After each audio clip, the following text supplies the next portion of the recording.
Vienna, or Wien in German, was one of our longer days, mostly because it took 3 hours to get there and 3 hours to get back from St. Georgen. But anyway, this is us arriving into the drop-off / parking area. This tramway, basically, that's where I'm outside. You will go left and you'll see some steps that go down.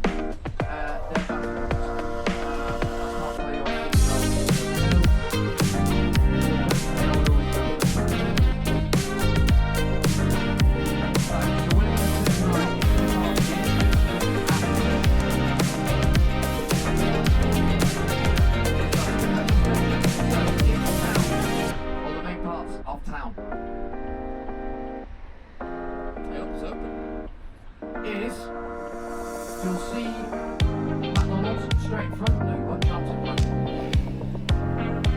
when the tram goes, you'll see McDonald's straight in front of you. You'll see a road where you're on the flashing the railroad.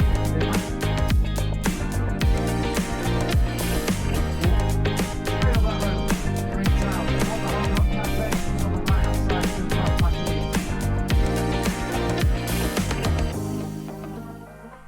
Right in front of the bus parking area, as you saw in the little video there, was one of the trams, and these ran past very regularly. Of course, this is one of the Vienna trams.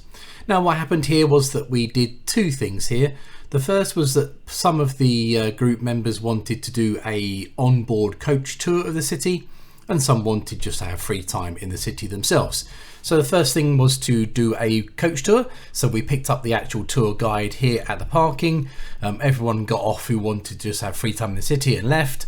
And that left us on the coach. Now Matt took over this point and drove around the city under her guidance, as she then talked about all the things that we saw as we drove past. So I was able to, apart from a couple of times just helping Matt out with a couple of bits here and there, was able to sit back and watch it all go by and listen to the talk myself. So that was quite interesting and a great way to spend some of the time.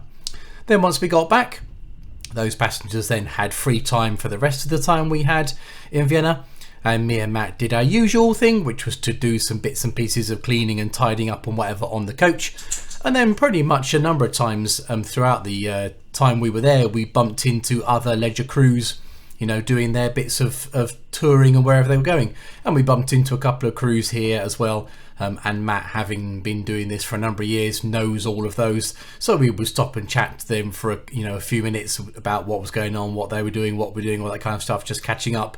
And then me and Matt went to find ourselves some food.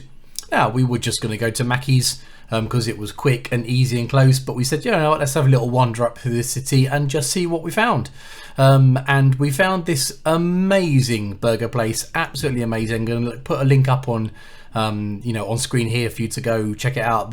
Probably the nicest burgers I've ever heard they had. They were just gorgeous. So we were like happy and glad that we went for a little walk, found a great burger restaurant. Anyway, so I had some dinner and then went back to the coach to wait the arrival of the passengers come back in.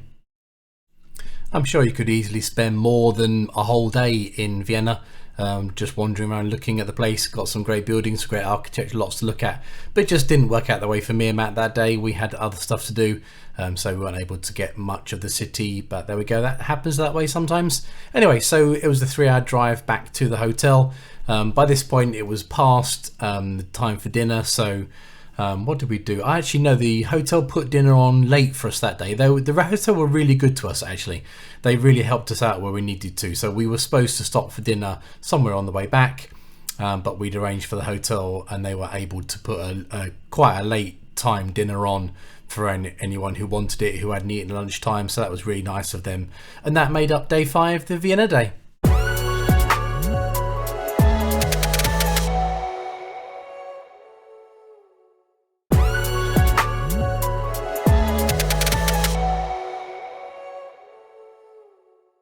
The trip on this day turned out to be an absolute surprise. Me and Matt will both admit to being a little bit, I say hesitant, not hesitant, just unsure really, I suppose, prior to it as to why we were actually going here, since we're not actually in Austria at all. However, we're really glad we did.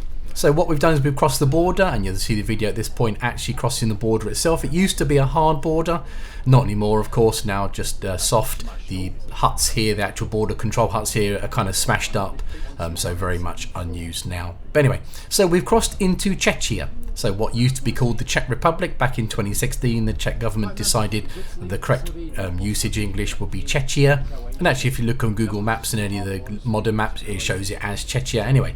So we've crossed over the border and we're heading up to a little town called Cesky Krumlov. Czechia, like Austria, has a toll system on its motorway network. Now for Austria and many of the other European countries, our little box that I'll try and circle on the video here takes care of the toll payments for us, but it doesn't work in Czechia. And the reason it doesn't is because we don't actually need to use the motorway network, but all the lorries that are parked up here are all parking up and buying what's called a vignette, which is the pass system that allows them to use the motorway network. So we were all good for that. The border is pretty much in the middle of nowhere, and I was, to be honest, a little bit surprised to see a massive casino just over the border. I love this country. Here we are arriving into the Cesky bus drop-off. Like most places we went to, we had the time slot, you know, and a QR code or a scan code or something to be able to get in, but all good. The parking here was just like literally a minute up the road, so we were able to go for a walk ourselves.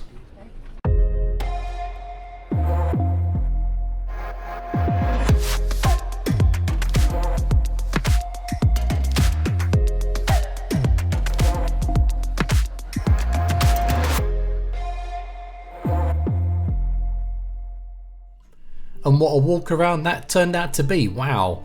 We went to primarily the old town of Cesky Krumlov, but I mean the photos really don't do it justice. It was a beautiful day. It's a beautiful little town, just great to walk around the cobbled streets and see the little shops. The river that runs through it is called the Vltava River, and as you can see there's stuff goes on the river. You can have food, you can drink. Just a lovely, lovely place. We're so happy we were in there.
Wow, what a place. I don't think I will ever forget going to Cesky Krumlov.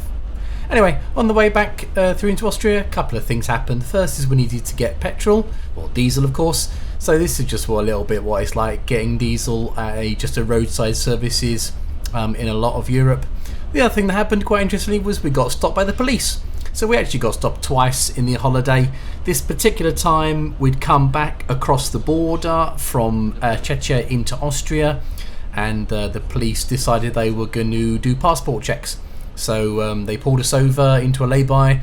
3 kind of burly coppers all wearing guns got on, asked to see everyone's passports. Obviously we'd made sure, like 100,000,000% make sure that everyone had their passports with them before we left in the morning. So all good, no problems, but yeah, got stopped by the police on the way back. So that's cool. And that was day, what are we, 6 I think?